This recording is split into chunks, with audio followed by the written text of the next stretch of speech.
Hello, everybody, and welcome to what I desperately hope is episode 10 of Table Talks. My name is Corruption Points, and joining me today is one of our very favorite Tumblr users, Rashiko.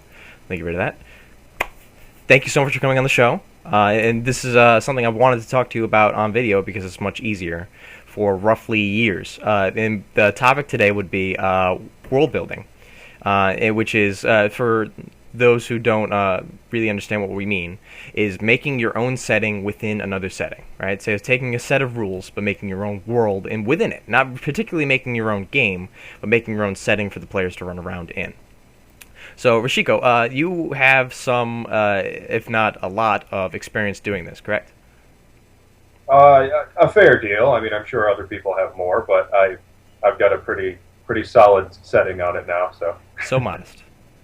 The biggest thing is I almost never homebrew, right? I really like pre-generated settings. I really like when things are laid out for me and just kind of working within them.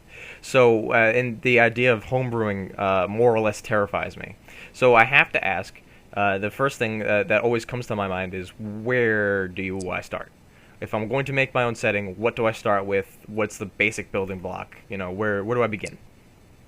right, because you got to start somewhere.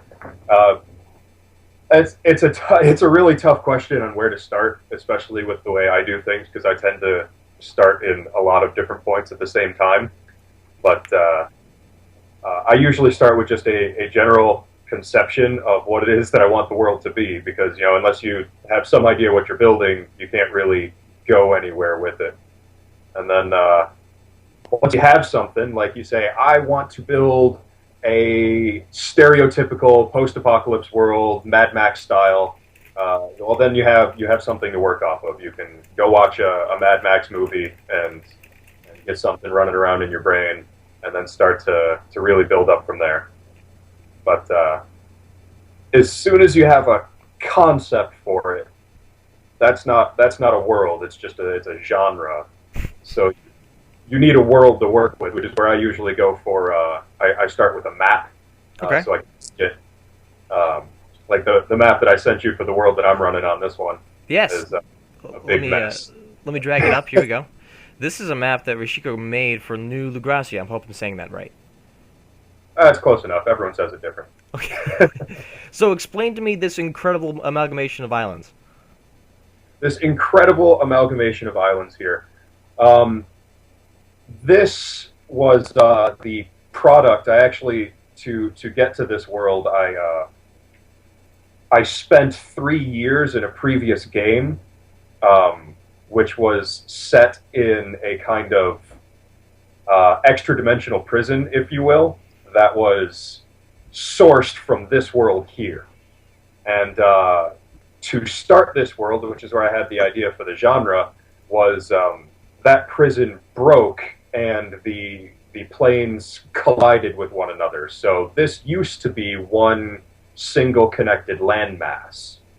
So you can kind of see that it was one big shape at a certain time, but when they collided into each other, I took that shape, broke it up into a few other pieces, and just kind of started dotting things along as I went on there. And sort of bite-sized it. That makes sense, Yeah, actually. So you have you have a mountain range coming up from the left over here, coming through the middle down to the right, and then all of the small islands, especially the one in the middle, seem to be things that could have fit together at some point. right. Yeah, at one point the assumption is that this was just one larger continent with the two other continents on the side that we're not currently engaging with in the campaign.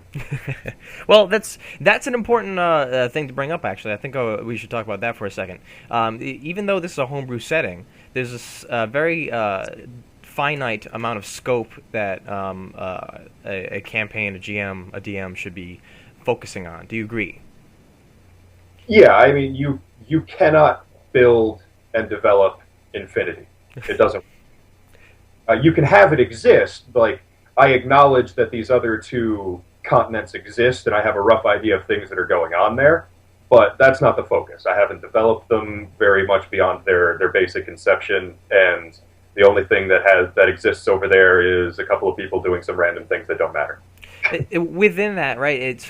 When if I'm going to be using myself as an example, when I'm trying to make a homebrew campaign, when I'm trying to create a setting, I get very, very nervous about what I haven't prepared, right? So I start to write and so there are bugbears, but where do they come from, right? Well, the bugs and bears had children and they became bugbears, and how did that happen, So I get super duper into the history of it. How do you manage yourself into giving less? Or into focusing, I should say, focusing your scope. I don't really manage to do that very well. I tried to do that with my first campaign, which is the one that came before this and kind of spawned into this one. But that was an example of doing things really, really terribly wrong because I didn't have the ability to focus. Because as they're saying in the chat, for this world I've developed all of the things. This entire area exists. It has people living in it. I know how many people. I know where they're living. So I spent almost a full year developing what you see on the map and the inhabitants and the population, all that stuff. Speaking of which, we actually have a table of that right here. Oh, we do have that table. That's right. Yeah. This thing is this is an Excel spreadsheet of all of the information behind your cities. And how did you? Let me start with how did you even begin this? This is like the middle. I just took a screenshot of it because it was so big. Yeah. To start with that file, I started with the map. So I had a map, and I had placed all of these cities on it, arbitrarily deciding, this is going to be a big city. I'm going to put it here. And from there, I then had to invent names for every single one of these places, because that's how I do things. Then I got their size, and I went through the straight up, the DMG has these guidelines in the setting creation section on there, and I kind of adapted those to get all of these numbers. It's a massive step that you absolutely do not have to do. But for me, that's how I manage to keep focus, is I have this giant, broad scope with all of these tiny, minute details in it already, so that anytime I need to focus on where the players are, I pull up the sheet, I know the information, and I can develop the smaller bits, the person's name, the guy down the street, who it is that he's going to hire you to kill, who's going to hire you to stop that dude from getting killed, maybe. I can start to investigate and dig into the world and see what the people in these cities are actually doing. So, what's the investment of time on for something like this? Do you find that the amount of effort and information that you prepare is often used and viewed by the players? Or do you find yourself throwing any of it away? Most of this the players never see. They will see the town.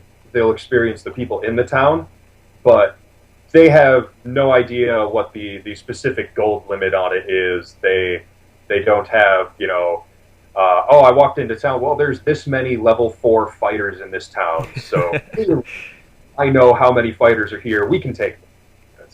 That's all on my side. But what they do see is they see the end result, which is if we're as a DM, we're trying to develop a world for our players, they need the end result. They just want to play the game, experience the world. They don't need to know all of the math and the junk behind it. That's just to facilitate the experience, if you will. Right, and that's a really great point, actually. Again, very often I'll get very, very anxious. I'll try to prepare everything. J.K. Rowling has the same sort of aspects, right? She'll have written 17 and a half books on just Death Eaters, but no one will ever see it. And in that, right, the anxiety of I'm making all this preparation, I'm spending all this time, and I'm going to end up throwing away these notes anyway, often leads me to just improv most of my sessions, improvise most of the environment that the players interact with. For how much of the environment that you've created, do you find yourself improvising more, less, or not at all with your players' interactions? Well, I mean, you look at those two sheets, those are essentially the majority of all of the prep that I have. It makes every session that I build a little bit easier. I only have to focus on the small bits. Okay. So to prep for a session, I wind up doing a lot of improv on the smaller pieces because I kind of have a feeling for how a place is supposed to exist. I improv a little bit less than I probably let on, but I do improv a lot.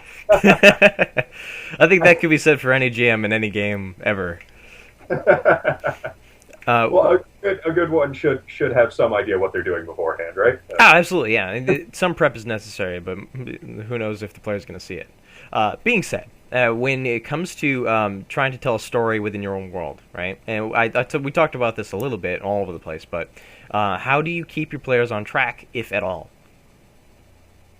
I don't. They they keep themselves on track, strangely enough. Which was one of the problems I had with my first game.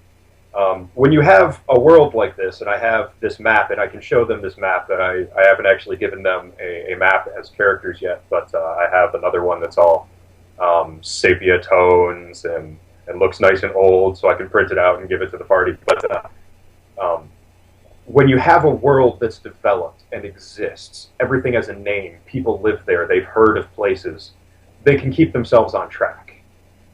They know what they want to do, or in my current game, they're in the military, so they're being told what they want to do. But they still manage to explore on their own, go where they want to go. All I have is the world around them. They have to figure out what it is that they're doing with it, what plot they want to engage with. My old setting, the one that I mention and occasionally say that I screwed it up really bad, was a blank map, kind of. It had dots in a few places where cities were, and this was my first, I'm going to build a sandbox. Yeah, we've been there. So those players did not stay on track with anything at all because they didn't know the track existed.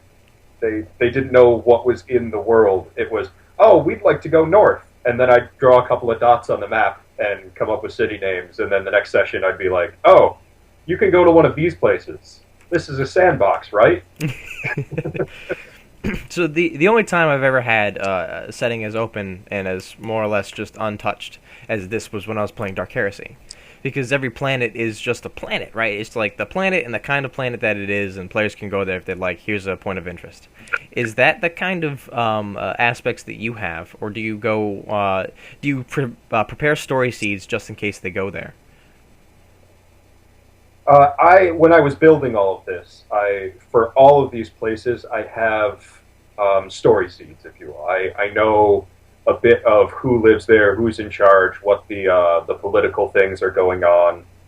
Most of this is all in my brain. I haven't written all of it down, but on that chart I have the little spoilers that the players, even if they look at this that you posted here, won't necessarily be able to recognize. But that would be this unbelievable tome of knowledge and encyclopedic information. This is blowing me away. I'm going to tell you. I don't think of all the prep I've done, and I've done some prep, right? I don't think I've ever done something this mechanical to try and rein my players in. Do you? Let me just segue you real quick. Is this fun when you're making these charts, or is it sort of like a grind? That chart was fun for the first 3 weeks. How long did it take? Honestly, it took about a month and a half to finish. I had adapted the table in the DMG for making this kind of information. Right. And once I had finished adapting it, it was a matter of taking the chart that I built and rolling dice for hours and hours and hours on end to generate a lot of those numbers and then tweaking them where the dice were, well, wrong. Of course.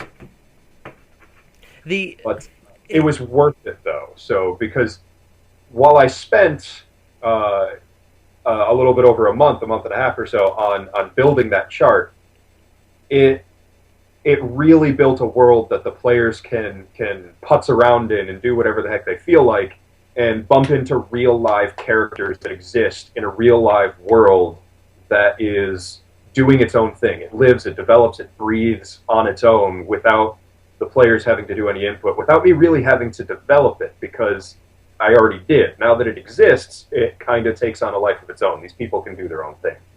So doing the preparation on the front end allowed you to have an easier time running, and on the back end, more the interaction of it.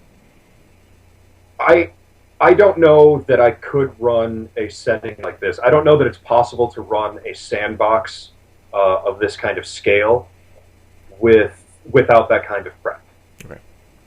Because if you have to develop it live, if you have to build it as you go, as you expand to the edges, you wind up with my old game. That's what I did the first time, which is a world that doesn't exist until you get there. Right. And that kind of a world doesn't live. The NPCs aren't doing anything because they don't exist until you walk over that next hill. Okay, very cool. Would you, if I can try and relate this to video games, would you call your world more of a Skyrim, where all the moving pieces are sort of interacting whether or not you were there, or more of a World of Warcraft or an EverQuest, where things only change if the players arrive? With those options, I would definitely take Skyrim. I haven't had the opportunity to play Skyrim yet, so all I have is the old Oblivion and Morrowind, where the NPCs were fairly static if you weren't interacting with them. Right. But yeah, if Skyrim definitely has that, as I've heard that it does, then that is the kind of world that it is, as my players are confirming in the chat. So I have not run very many homebrew campaigns, but I've been in games that have, right? And a lot of my GMs often try to take the aspect that, you're in the east side of the world and things are going on in the west side of the world, and it doesn't matter if you're interacting with them or not, they're still going to happen, and then you're going to meet in the middle. Have you ever tried that? And if you have, does it work? Yes, all the time. Okay. Sometimes it works and sometimes it doesn't. And I kind of have to build on that here for a second. It always functions. The world lives, the world expands, the world evolves, the world breathes. But it doesn't always make for a good story.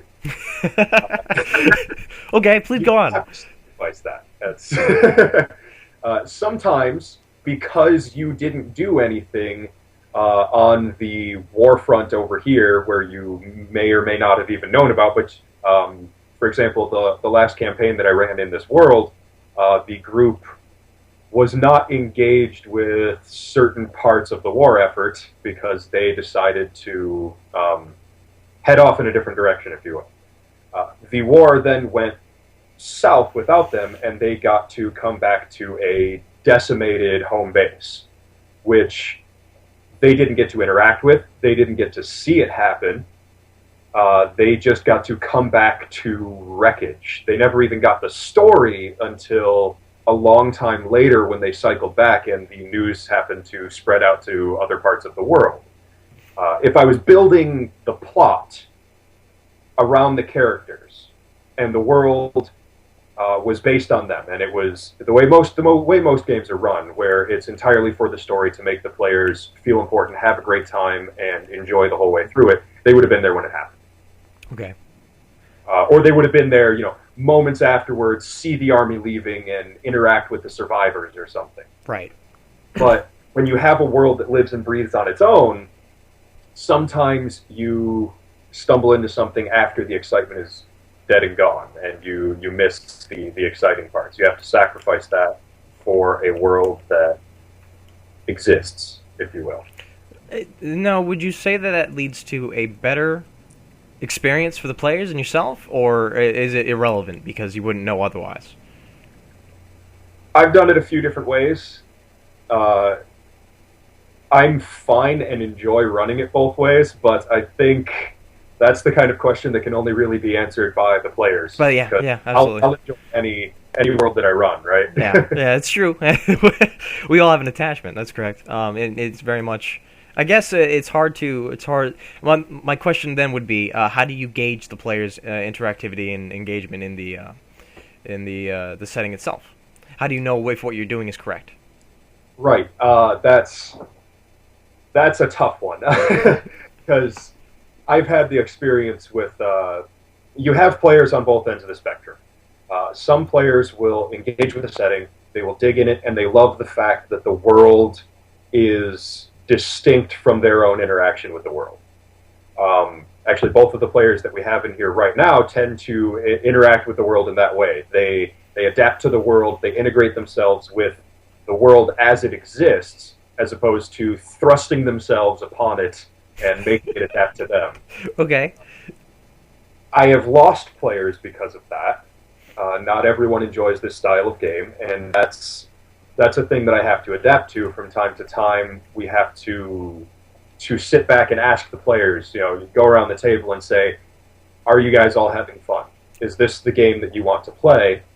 And sometimes you get 2 or 3 players that say yes, and 1 or 2 that say, no, absolutely not, and I want it to go in a completely different direction. Yeah. And then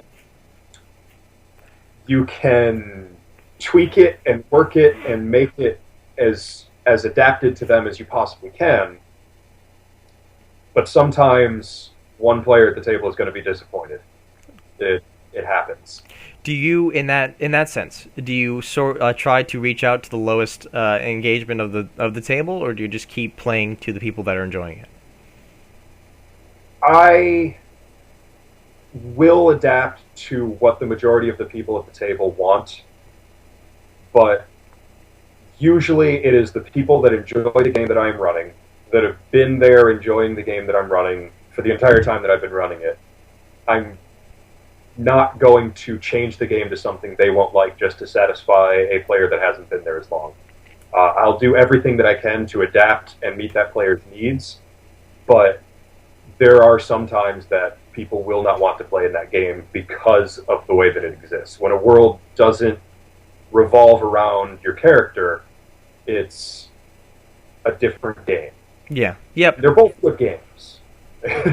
Yeah, I've often heard this. I guess I've said it only, but I've often heard it said that a GM has 2 ways of interacting with the players, much like a comedian has 2 ways of interacting with their audience. Right? They can keep telling jokes to the people who are laughing the loudest, or they can ignore the people who are already laughing and try to get the rest of the crowd on their side. And in that sense, it is.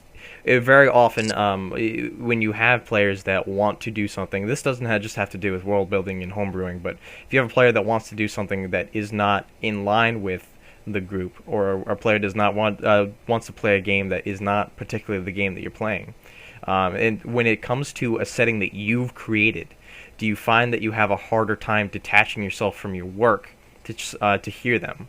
Or is it more difficult because you've put all this time in and you have such a great attachment to the setting? I can say, like, if I look at my player's handbook, I don't particularly feel anything for it. I'm not going to take it to dinner. However, if I've made a chart such as you've made, I could see myself getting a little bit more defensive. Have you ever had that experience? Yes. Okay, next question. Well, that's it. I definitely have an attachment. When you put this much work into something, you have a lot of attachment to it. You've built it.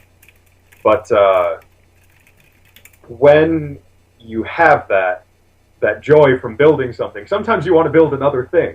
So when the group wants to try something new, you try to build something else, and you do the same. I do the same kind of investment into pretty much anything that I can try and build.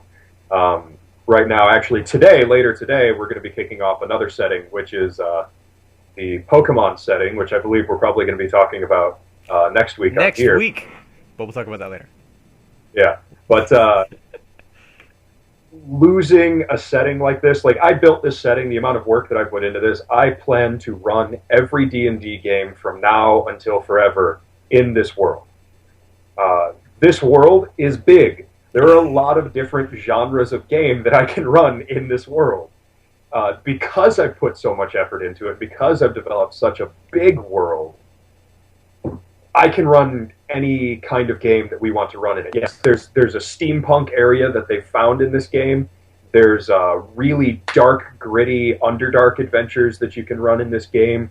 There's extraplanar magic heroicness that you can run in this game. You can run the military soldier run. You can do the Wild West frontier game.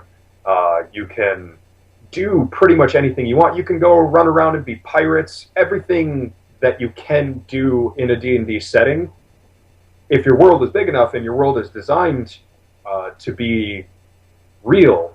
Like most worlds will have these various aspects. Well, probably not steampunk. That's not a thing that's around in most. But but if you have all these different options, we can run any one of these games in this world. So I don't necessarily have to abandon the setting that I've built just to run a different genre of a game. Okay. Well, that actually leads me to another interesting point. Within that, right? Do you think that the best setting is one that you can run anything in? And should a person who is attempting to build a homebrew campaign adhere to that? Or do you think that focusing very much, like you said at the beginning, on a Mad Max post-apocalyptic style, right? If you have just that world, do you think it's better to focus on just the setting that you want to tell, or make a setting of which anything could be told within it? I don't think there's a better to that. Okay. Both of those are legitimate games. I mean, you can run a small world that has one genre, that has one narrative to it, that is entirely devoted to steampunk. This is the steampunk universe, and you can run that. But you can also run the world that can assimilate all of these and do them in different ways. And as long as it's not I guess some people will enjoy a silly conglomeration of all these random things. I know of a game that's being run that's a plane hopping game where they randomly jump from all of these completely ridiculously different worlds, and all of the characters in the game are built with completely different systems, and I have no idea what it is that he's doing with that game, but I'm not playing it. Yeah, right. And to each their own, right? If that's what that player in that group wants to run, then totally. Yeah, it's not my game. I wouldn't enjoy that game, but it's a fun game for the people who want to play it. All right, cool. All of this being said, there's just one more question I wanted to ask before we wrap things up. Have you ever had, and you've mentioned this actually a couple times before I even have to ask it, have you ever had a homebrew setting just completely go south? And how do you turn it around? Absolutely. I'm sorry, you were expanding? No. It's just a reiteration. Please go ahead. My first world, what we'll call Old Blue Gracia, which is the prison world that was originally the setting that this one spawned from, was a blank map with a few cities and points of interest on it. The plot, if you will, was a world-ending plot. It was a bit of sealed evil in a can. The big bad evil guy existed and was imprisoned a long time ago, and the party was to stop this from happening. I was being intentionally vague with a lot of things, which I won't say is the problem. The problem lied in the fact that the world didn't exist very well. Because the world wasn't fully fleshed out, the players didn't get the opportunity to really follow up on all the leads they needed to, which led to a lot of frustration of how do we stop the big bad evil guy? Oh my gosh, this is impossible. There's absolutely nothing we can do. And a couple of other players saying, we need to go fight the big bad evil guy. And of course, the response was always, how? But in the end, what came up of that was I went with it.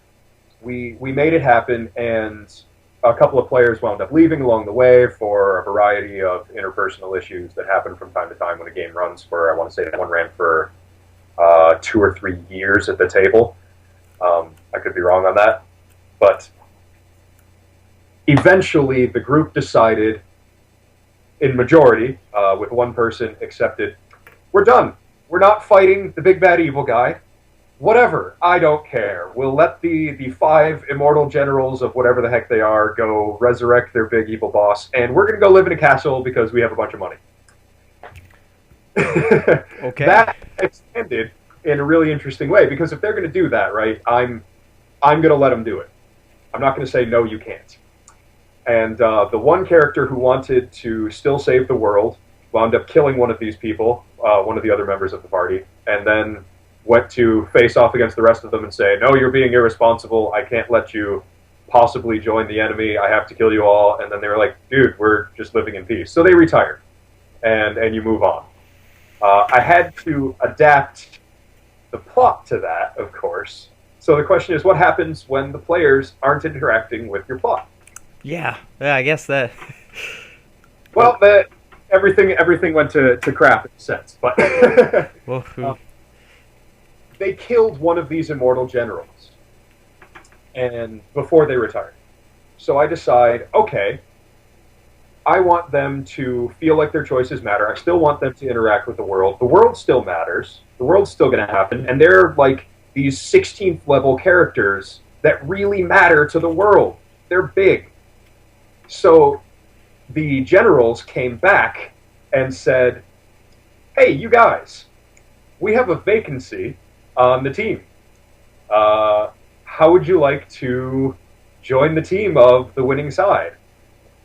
Because they need these 5 elemental generals. They were all tied to a specific element in order to unlock this lock that releases the big bad evil guy. So one of the people said, you know what, no, I've got my money, I'm good. And 2 of the other ones said, sure, I could go for that. So they fought to the death against for a place amongst the immortal generals of the evil army. And then it turns out they're not so evil. They were wrongly imprisoned by the old gods, and through some novels that I wrote in the transition stage, we now have the new world and the new campaign that we're doing now because they escaped from the prison. Yay! That's tabletop, folks. Like you can do anything at any time for any reason, especially if players are involved. Yeah, and from that, with all their investment in that, it gave the fuel to build a better world. Yeah, and that I think that's something that we can end the show on is no matter what in a homebrew setting, history is being made by your players, and that's history that can be used to evolve your world, which very much leads to a more living, more organic world, which is interesting as opposed to the stagnancy that you often find in pre-written campaigns, pre-written settings. Right, and when your players are building the history, you get history as you play, and then you can fast forward, take the history, implement it, and then people's PCs wind up as NPCs that exist in the world, and they're always a part of your game. As long as that world persists, it builds on itself and grows and gets better and better as time goes on. Yeah. Yeah, absolutely. So, with that, thank you guys for watching. Thank you, Rashiko, for coming on. Next week, we'll be having yourself and Literary Firearms will be joining us again. We're going to be talking about running a collaborative campaign between 2 GMs. Ooh. And that'll be interesting. We're going to have some more details on that as the week goes on. With that being said, Dice Troop is a non-profit organization. We will not ever charge for these videos. They will always be provided to you for free. However, if you feel the need to put any donations towards Fox or Dice Troop itself, please do so. We'll take any donations graciously, and Fox is officially not losing any money for making these videos, which is nice.